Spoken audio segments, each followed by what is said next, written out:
the Madman! Hooray! It's card reveal season for Kobolds and Catacombs. We've got 9 cards, including what might be the best card in the set. Branching Paths, 4 mana. You get to choose 2 of these. Draw a card, give your minions +1 attack, gain 6 armor. And it's because of this flexibility which might make the card okay. Because all of the options by themselves, save for gain 12 armor for 4 mana, aren't really that great. Given that this card is so much worse than Savage Roar for an aggressive deck, and it seems like it would not be put in an aggressive deck, and it's meant to be in a control deck, and then you would mainly either choose to draw a card twice against control matchups and gain 12 armor against aggro matchups. This card does have synergy with Lesper Jasper Spellstone. It's been confirmed that if you gain like 6 armor in one go, you don't upgrade the Lesser Jasper Spellstone twice.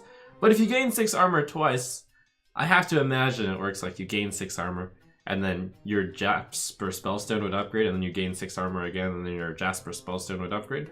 So that's some synergy. Kathrena Winterwisp.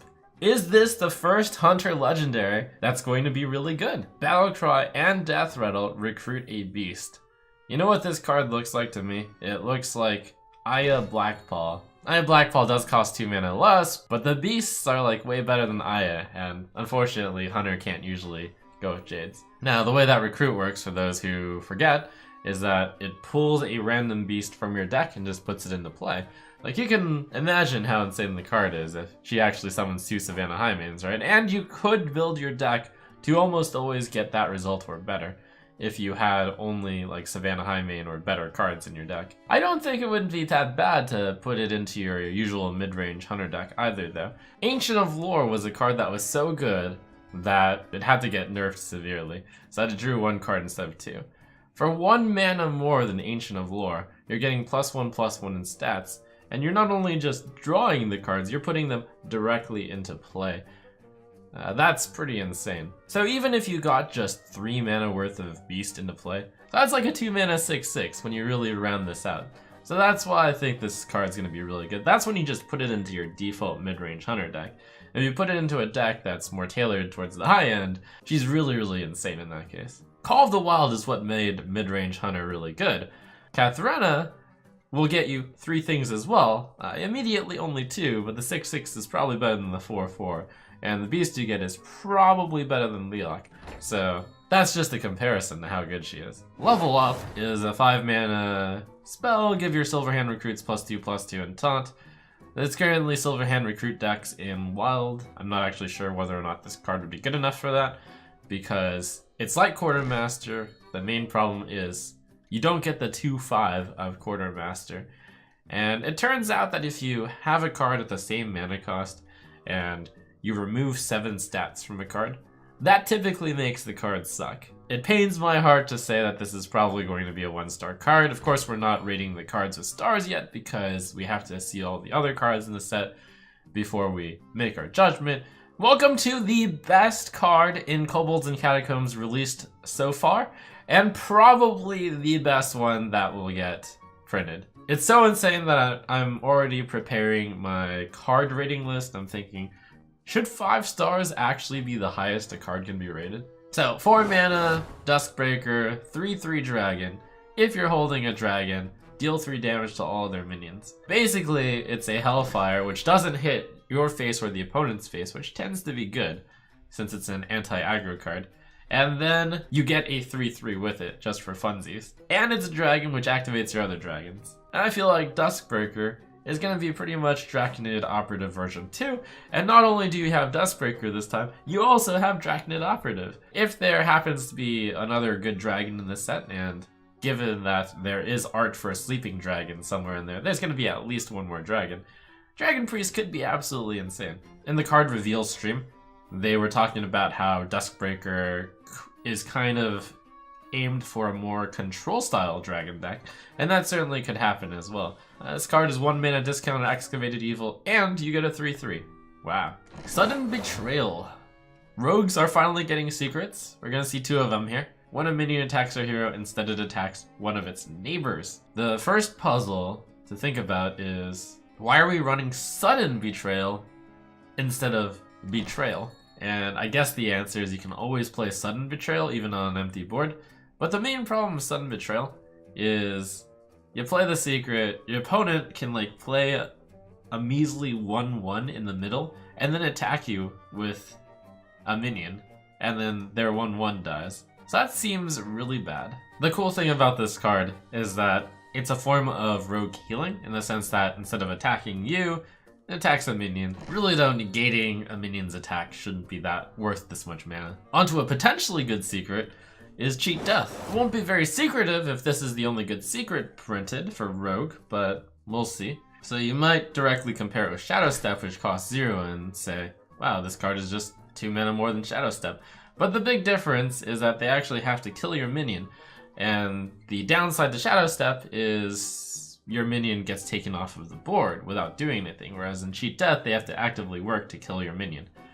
Now, the secret does unfortunately cost 2 mana, so it doesn't work with Prince Keleseth very well. But where it does work is using it as a Getaway Kodo type effect. While it's 2 mana, you're getting a 1 mana discount on Getaway Kodo because your returned minion is going to cost 2 less, which can enable some pretty good combos as well. Maybe you play it with Eye of Blackpaw. A lot of potential here, lots of good battle cries for rogues, such as Valspine Slayer as well. Auctioneer gets another life. Interesting card. The Runespear! Welcome to a legendary weapon where if you roll it on your free-to-play new account, then you probably create a new account. 3 attack, 3 durability. After your hero attacks, discover a spell and cast it with random targets. This weapon would actually be good in certain classes, but unfortunately not Shaman, because Shaman just doesn't have very many good spells that aren't targeted. A lot of the spells in Shaman benefit you having minions on the board, and typically in that deck you don't want to run an 8 mana 3 attack weapon. Maybe there are going to be spells in this expansion which happen to be really good when randomly discovered, but we're not going to hold out hopes for that because the pool of bad spells is just so high. Also, it'll cause you to overload. Lesser Mithril Spellstone. 7 mana 5/5, but if you equip a weapon, becomes 7 mana 2/5/5s. So equip another weapon, becomes 7 mana 3/5/5. So you have to have the Spellstone in your hand when you're equipping the weapons, which could be tough because this is a late game card which you typically would mulligan. Where this card is really going to depend on how good the card is, in addition to the Warrior Legendary Weapon. If there's going to be another weapon, which will be good, possibly to take the place of Fiery War Axe. Given that Warriors are currently in a pretty bad spot at the moment, I think the chances of us getting a good Warrior weapon are pretty high, which means that be on the lookout for Forge of Souls, and be on the lookout for Lesser Mithril Spellstone, possibly being the win condition for Control Warriors. 7 mana 10/10 was just 1 upgrade, that's pretty good. 7 mana 15/15 is pretty insane. Maybe not even in Control Warrior, maybe in Tempo Warrior. You can do something along the lines of N'Zoth's First Mate, you can play your Bloodrazor, and then on 7, you can just play 15/15, if you were to keep the Spellstone in your hand. It's an interesting idea in the Dead Man's Hand Warrior, where you actually upgrade one of these copies to the full copy, and then you shuffle that as your win condition, but that's actually too slow. You can't afford a 7 mana card in the Dead Man's Hand Warrior. Probably. And last but not least, Feral Gibberer. 1 mana 1/1 after this minion attacks a hero, add a copy of it to your hand. This card does not suck as much as it looks like it does, and it is very cute, and it is a meme card, but I will say this much. There are some decks that will struggle to remove your turn 1 played 1/1, and if you manage to attack with it and then play like another 1/1, and then the opponent plays a slow answer on turn 2, like just a minion, and then you're attacking with Feral Gibberers, like both of them, then you're getting like 4 Feral Gibberers already. And then like once you get the first attack off and then you play another Feral Gibberer, it's tough to deal with both Feral Gibberers. And then once you get both of those attacks off, a total of 4 Feral Gibberers, and that's like pretty insane. Now that is really optimistic, granted. And Firefly is typically going to outclass this by a lot because you have to actually attack a hero, and this is like a terrible top deck. Well, and just as a rules clarification, for I'm being told that it's pronounced Feral Gibberer, adding copies of Feral Gibberer to your hand will not keep buffs put on the Gibberer. And that's the 9 cards revealed in the first card reveal stream. I'm going to have my card revealed November 21st, 10 AM Pacific, so make sure to watch that one. Very unique card.